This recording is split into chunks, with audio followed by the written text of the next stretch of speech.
Hi everyone, it's Nicole Wilkins with FitnessRx for Women, and this is my next question answer segment where I took your questions from Facebook and I'm going to answer them for you today. The first question I have is, how many different exercises do you do per muscle group, including sets and reps, during, on, and off competition season? If it's different, thank you. I would say per major muscle group, 5 to 6 exercises, about 4 sets of each, sometimes 3, sometimes 5, sometimes 7. So it really varies, but my training stays consistent all year, in season and off season. For my arms in particular, I'm not really looking to build a whole lot more muscle, more maintenance, so I only do about 3 exercises for biceps, 3 exercises for triceps. So the next question is, what is the best way to lose the tummy pooch from your pregnancies?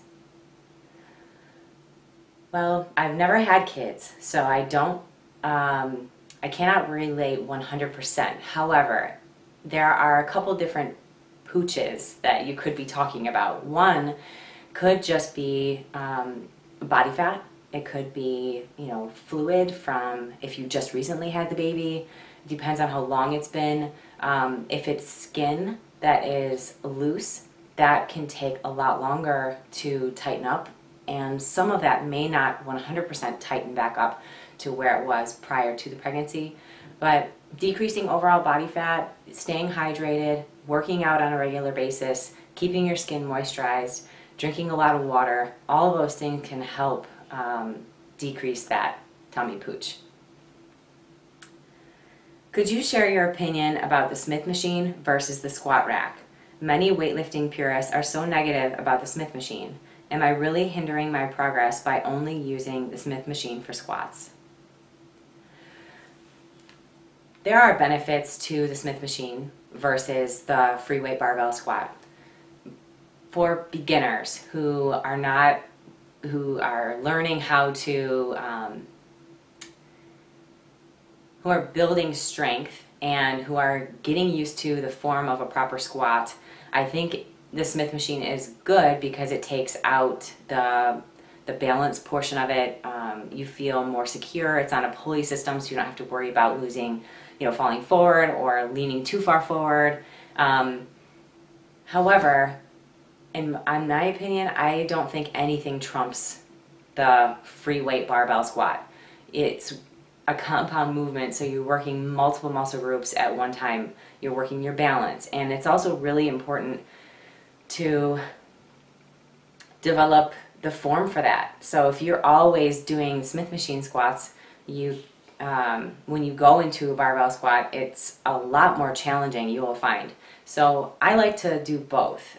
I sometimes will do Smith machine squats for reverse lunges, or like wide leg squats, or just focusing on more glute concentration so that I don't have to worry so much about losing my balance, or if I'm trying to lift a little heavier and I don't have a spotter.